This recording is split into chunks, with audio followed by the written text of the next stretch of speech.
The arena floor trembled as the Krov'Naar's War Master released the chain. The creature that emerged from the shadows made seasoned warriors across the galaxy take involuntary steps backward. It stood 12 feet tall, its obsidian exoskeleton gleaming under the harsh lights, mandibles dripping with venom potent enough to dissolve titanium. The Dreadclaw, apex predator of the death world Krov'Naar, undefeated in 743 combat trials. Ambassador Thelrix's translator couldn't quite capture the smugness in his chittering voice. Your species wishes to join the Galactic Council. Prove your world breeds warriors worthy of standing beside us. Defeat our champion or withdraw your petition in shame. Captain Sarah Chen stood alone in the center of the arena, standard-issue combat suit. No weapons visible. She was small by galactic standards, barely 6 feet, lean, with dark hair pulled back in a practical bun. She looked at the Dreadclaw with the kind of expression one might reserve for a mildly interesting museum exhibit. The creature roared. The sound wave shattered 3 observation windows. Sarah yawned. The diplomatic gallery erupted in clicks, whistles, and guttural exclamations of outrage. The human representative wasn't even taking this seriously. Thelrix's mandibles clacked with satisfaction. Another upstart species about to learn their place. That's your apex beast? Sarah called out, her voice carrying clearly despite the residual echoes. That's cute. The Dreadclaw charged. 3 tons of armored death accelerating to 60 kilometers per hour in 4 seconds. Its claws, each the length of a human forearm, extended, ready to eviscerate. Sarah put 2 fingers to her lips and whistled. Sharp, piercing, almost musical. The Dreadclaw stopped mid-charge, confused by the prey's lack of movement. It tilted its triangular head, mandibles spreading for the killing bite. Then the ground shook. Not trembled. Shook. The sealed cargo door at the arena's far end, designed to contain anything up to threat level Omega 9, buckled. Metal screamed.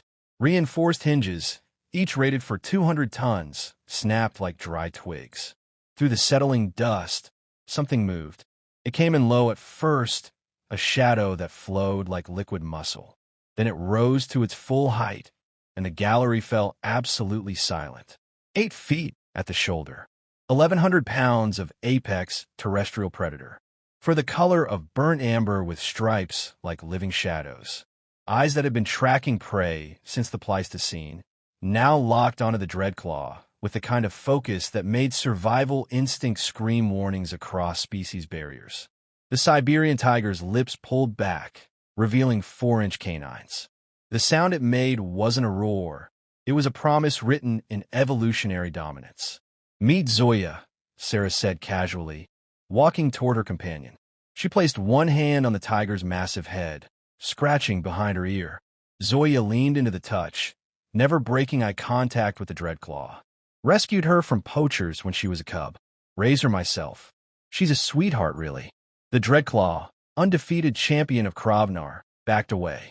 Sarah smiled. It wasn't a nice smile. See, Ambassador, you chose your apex predator from a death world. That's intimidating, sure. But Zoya, she paused, letting the moment breathe. She's from Earth. We didn't just survive our death world. We conquered it. Then we domesticated its apex predators. Some we turned into livestock guardians. Some into hunting partners. Zoya took one deliberate step forward. The Dreadclaw's retreat became a scramble. And some, Sarah continued, we kept around to remind ourselves what we used to fear back when we were prey. Her expression hardened. We're not prey anymore. The whistle came again, different pattern. Zoya exploded forward. Pure grace, pure power, pure lethal efficiency. The fight lasted 17 seconds.